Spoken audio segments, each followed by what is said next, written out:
8 July 2022 is released. ओ भाई hello अपने cinema घर पर जाकर देखना निर्भय। धन्यवाद। Thank you very much. Rohit ji please सभी लोग स्टेज पर तो आए, कुछ सवाल जवाब हो जाए। अगर रोहित जी आपको किसी से बात करनी है, किसी से स्पेशल क्वेश्चंस, प्लीज।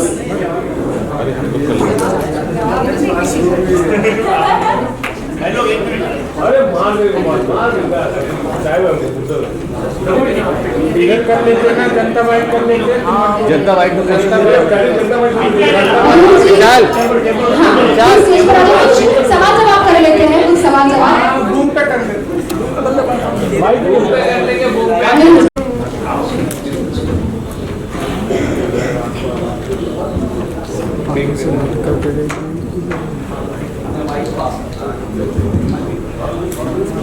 अरे यार कितने लोग को बुला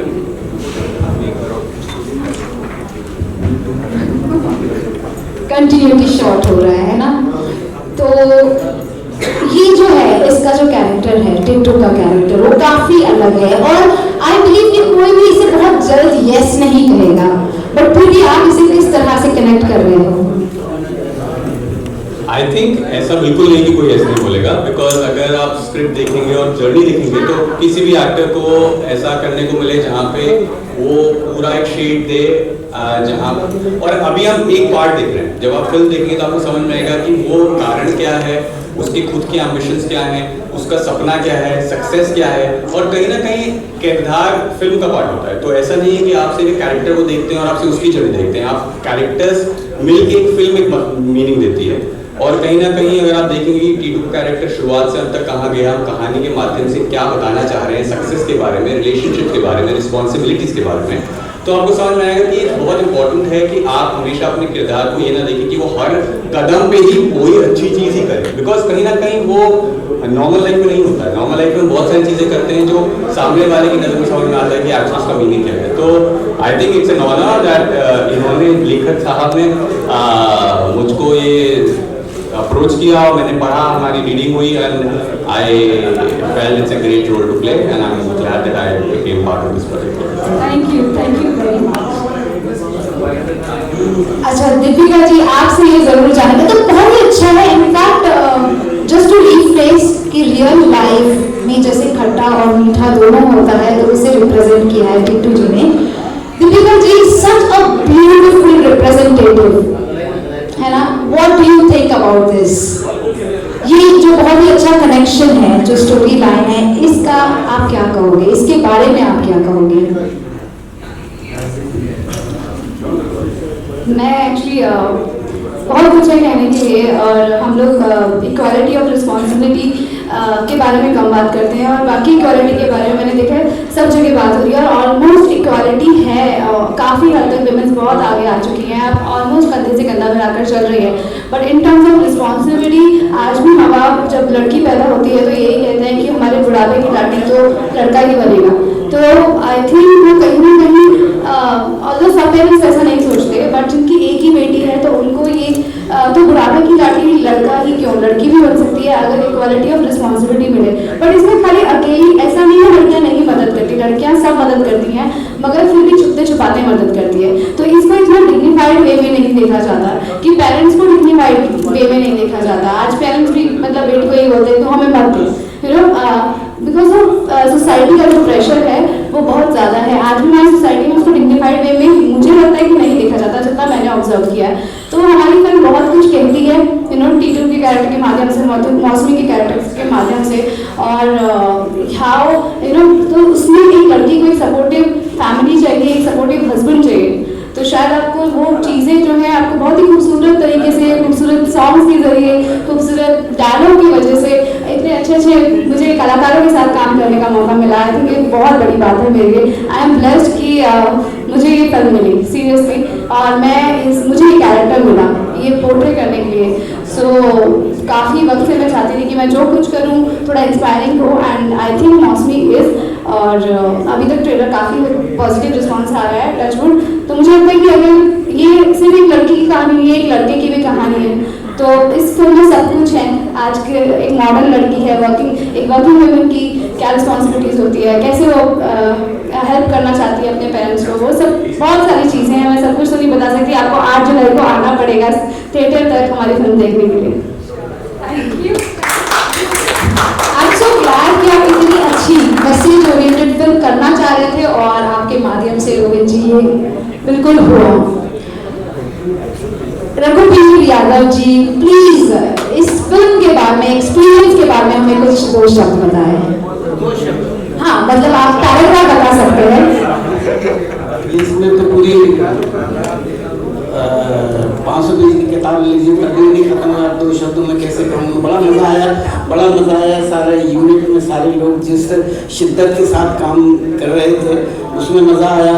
और एक्चुअली ये टीम वर्क होता है, जब तक टीम वर्क में मज़ा ना आए तो फिर वो जो काम निकल के आता है उसमें भी उतना मज़ा नहीं आता। तो टीम वर्क में मुझे बड़ा सबके साथ बस एक दूसरे के पीछे लगे हुए थे हम लोग। और इसमें फिल्म के अंदर बेटे के लिए बाप नालायक है और बाप के लिए बेटा नालायक है।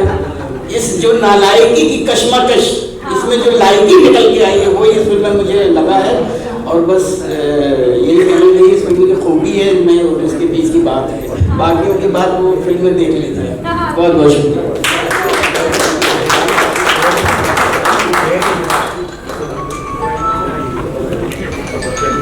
हाँ, जिनसे सवाल है अगला उनका ही फोन बज रहा है। वीरेंद्र सक्सेना जी प्लीज आप भी बताइए कि कैसे रहा आपका experience playing that part of the story, the father's role of the only daughter.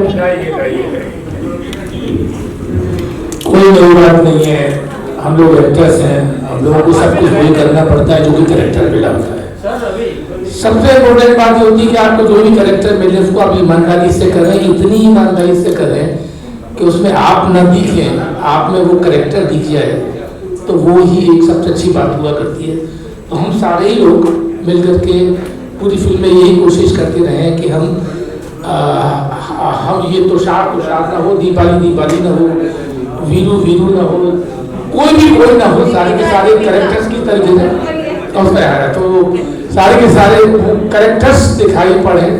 ये हम लोगों ने कोशिश की है, बड़ा मजा आया, बहुत इंटरेस्टिंग फिल्म है, एक नई कोशिश है जो कि आजकल नहीं हो रही, तो थोड़ी छूटी हुई थी। एक बहुत ही वुमेन ओरिएंटेड फिल्म है, मतलब मैं तो उसको वुमेन ओरिएंटेड फिल्म मानती हूँ, जो कि एक लड़की है जो कि जानती है, जो कहती है कि नहीं मैं लड़के से प्यार करती हूँ, जिससे शादी करूंगी, लेकिन वो ये भी कहती है हेलो मेरा घर है, वो उसमें आप इंटरफियर नहीं करोगे, इस तरीके की चीज़ें। समथिंग वेरी इंटरेस्टिंग, मतलब जो कि बॉस ने किया है और बड़ी अच्छी फिल्म है। 8 तारीख को रिलीज हो रही है। आप लोगों के माध्यम से जितने सारे लोगों तक ये खबर पहुंच जाए, देखेंगे, अच्छा लगेगा। चलिए, थैंक यू सो मच। हाँ, living the character, going into character, living the reality is most important. Samta ji, आपका क्या कहना है? बहुत ही मैं तो बहुत रिलेट कर पा रही हूँ, क्योंकि मैंने बचपन से जिस माहौल में रही हूँ, छोटी जगह से हूँ, तो मैंने आसपास सबको मतलब हर शादीशुदा लड़की को कभी छुप के भाई को पैसे देते हुए देखा है, कभी छुप के, मतलब वो क्या कर सकती है। लड़कियाँ बहुत प्यारी होती हैं, उनका मन बहुत सुंदर होता है और बहुत कम लोगों ने इस बात को पकड़ा है। और रोहित जी ने कैसे ये सोच पाए वो, क्योंकि हर लड़की मुझे लगता है कहीं ना कहीं, चाहे वो अमीर हो, चाहे मध्यम वर्गीय हो या कम पैसे हो जिनके पास, हर उस पे उन लोगों ने फेस किया होता है ये प्रॉब्लम कि उनको छुप के करना पड़ता है जो भी अपने घर के लिए करना पड़े, जो बड़ी अजीब बात होती है। और बहुत अच्छा इशू है, बहुत अच्छी फिल्म बनाई और मुझे बड़ा मज़ा आया। रोहित जी ने मुझे रोल दिया, अचानक से मुझे रोल मिला, लेकिन बहुत अच्छा रहा, मैंने बड़ा एंजॉय किया। और बहुत अच्छी कास्ट है, सारे एक्टर्स बहुत अच्छे हैं, बहुत मज़ा आया। थैंक यू, हमें भी बहुत मजा आया जिस तरह से आपने बताया। सपना जी, आप प्लीज यहाँ आ जाए और प्लीज अपने बारे में कुछ बताएं, मतलब इस कैरेक्टर के बारे में कुछ बताएं। Hello everyone, thank you Rohit ji. Rohit ji ने मुझे 5 साल पहले ही बोला था कि मेरी फिल्म में काम करना है आपको, तो मिल गया वो रोल। बहुत खूबसूरत फिल्म की है रोहित जी ने, और सब कैरेक्टर्स का अपना अपना स्ट्रगल है जो मिडिल क्लास में होता है। घर का लड़का है, ऑफ कोर्स जो लड़की है वो शर्बन बन रही है, बहुत मॉडर्न स्टोरी है, फीमेल ओरिएंटेड है, लेकिन लड़का जो है, बहुत बार ऐसा होता है कि घर में लड़कों के पास कुछ काम नहीं होता है तो उनका खुद का स्ट्राइक इतना बड़ा हो जाता है कि उनको कहीं मौका ही नहीं मिलता कुछ भी दिखाने का। ओके, तो वो लड़ाई है, मतलब घर में। और मेरी लड़ाई भी है कि वो होता है ना कि unconditional love for the child, वो है कि कुछ कर ले, कहीं से कुछ पैसे कर ले, कहीं कोई दुकान खोल ले, कुछ भी कर ले, लेकिन कुछ कर ले। बहू भी आती है तो ऐसा नहीं है कि वो कमा ले तो उसके साथ ही कुछ मिलके कुछ कर ले, ये एक बेसिक पॉजिटिव थिंग है, मतलब जो वो चाहती है। तो एक बेसिक स्ट्राइक मदर का, फादर का और लड़की के माँ बाप का, और लड़का इवेंचुअली समझ जाता है कि जो कर रहा है वो ठीक नहीं है और बाद में ठीक भी हो जाता है। तो everybody, it's a beautiful story. बहुत खूबसूरती से हर घर में छोटी छोटी बातें होती हैं जो आप रिलेट कर पाओगे। आई थिंक छोटे शहर में ये बहुत ज़्यादा होता है कि छोटी सी नौकरी कहीं मिल जाए, बीवी की नौकरी कर ले तो कुछ कर ले, तो इट्स वेरी नाइस। बहुत अच्छे से लिखी है रोहित जी ने, और आई थिंक दिस मुझे लास्ट एंड फाइनल, प्रीतम जी आपसे ज़रूर जानना चाहेंगे, please. Thank you so much. अच्छा, मैंने ऑडिशन दिया था इसका, तो पूरा पता नहीं था मुझे कि क्या टॉपिक है, क्या किस बारे में ये फिल्म है। तो जब मैं फर्स्ट टाइम रोहित सर से मिला तो एक वर्कशॉप थी, तो जब सर ने मेरे से सवाल किया ये टॉपिक को लेके कि अगर वाइफ अपना पैसा अगर अपने घर में देती है रेदर देन कि अपने हस्बैंड को, तो मेरी मेंटालिटी भी वैसी थी। मैं भी ये समझता था कि अगर वो मेरे घर में रहती है और मैं सब कुछ उसका कर रहा हूँ तो ऑब्वियस है कि वो पैसा मेरे को आना चाहिए क्योंकि मैं भी खर्च कर रहा हूँ। बट जब मेरी मेंटालिटी चेंज हो सकती है, जब सर ने बहुत अच्छे से इलेबोरेट किया इसको कि देख ऐसी ऐसी चीज़ें, तो मेरी सोच बदली। तो ये जो फिल्म है ये बहुत लोगों की सोच बदलेगी कि नहीं ऐसा नहीं, ऐसा हो सकता है, ये भी जरूरी है। तो मैं बहुत इम्प्रेस हुआ सर से कि ऐसे थॉट पे हम लोग फिल्म करने जा रहे हैं। और एक फ्रेंड का कैरेक्टर होता है हर फिल्म में, वो एक फ्रेंड हूँ मैं जो अपने दोस्त के सुख दुख में गलत हो तो भी हाँ ठीक है तो ठीक है कर रहा है। तो जो टीटू है वो कुक्कू का दोस्त है और जो कुक्कू है वो सब कुछ मानता है जो टीटू बोलता है। तो बहुत सारे सिचुएशन ऐसे हुए कि कुक्कू टीटू कुक्कू की बातें मानता है। तो और रघु सर, वीरेंद्र सर, इन सब के साथ काम करके, सपना मैम, समता मैम, हमारे टीटू भैया, मौसमी मैम और सबसे ज़्यादा रोहित सर। और इससे पहले मैंने कभी रोहित सर के साथ काम नहीं किया था, बट काम करके ये पता चला कि आपके अंदर जो है वो आपको नहीं पता है, वो डायरेक्टर आपसे निकलवा सकता है। तो वो चीज़ें मैंने एक्सपीरियंस की और मुझे बहुत अच्छा लगा टीटू अंबानी में काम करके। आई होप आप लोग सभी जाएंगे, देख के आएंगे और फिल्म को सुपर हिट करेंगे। Thank you so much. Okay, अब लास्टली उनसे पूछते हैं जिन्होंने इसकी शुरुआत की, Rohit ji, let us hear from you.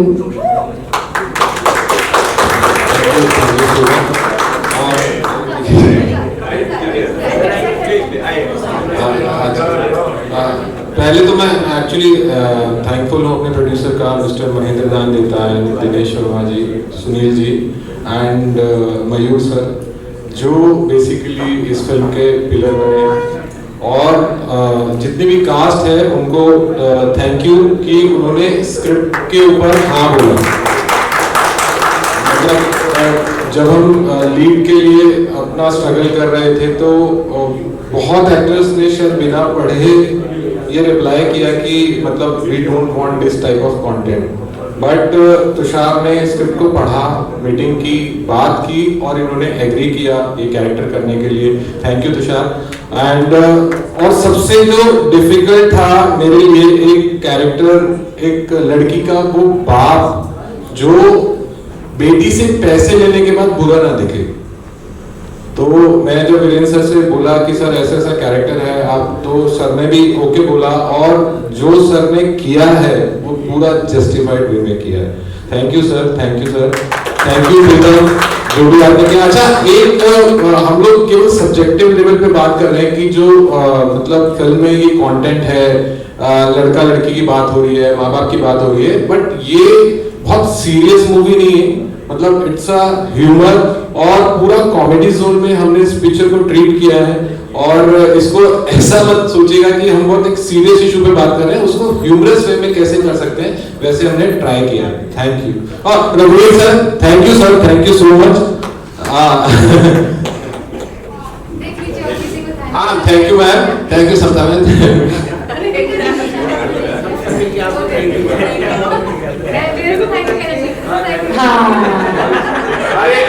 तो ग्रैटिट्यूड मूवमेंट पिक्चर ले लीजिए, ग्रैटिट्यूड मूवमेंट का है ना। दीपिका जी को बहुत बहुत धन्यवाद। इन्होंने बहुत बार मेरे स्क्रिप्ट को मना किया और लास्ट में आके हाँ किया इन्होंने। हाँ, क्या बात है, ऐसे किया सच में? आप माइक लेके बताइए क्या किया। ये माइक लीजिए, ये ठीक है। मैंने इनको ये मेरी तीसरी स्क्रिप्ट थी जो मैं बना पाया, इससे पहले भी 2 स्क्रिप्ट लिखी थी। इनको मैंने बताया तो ये ऐसे झाड़ देते थे कि नहीं, मतलब तुम्हारे पास प्रोड्यूसर है, उसके बाद मेरे से बात करना। तो बट इन्होंने एग्री किया ये फिल्म करने के लिए, और स्क्रिप्ट इन्होंने भी नहीं सुनी हुई थी, वो मैंने लिखी हुई थी, बट जब सुनाई फिर उन्होंने कहा नहीं अब तो ये मुझे करनी है। इन्होंने सब काम धाम जो भी इनका लाइनअप था सब छोड़ छाड़ के भैया ये फिल्म करनी। Thank you Deepika ji. हाँ, मैम से तो 5 साल पहले ही डिस्कस हो गया था कि आपको ये करना है। क्या बात है। Thank you everyone, thank you sir, thank you so much जी। आपको जी, तो यही मैं कंक्लूड करते हैं। Over to you for the picture moment. Film is releasing 1 July 22 को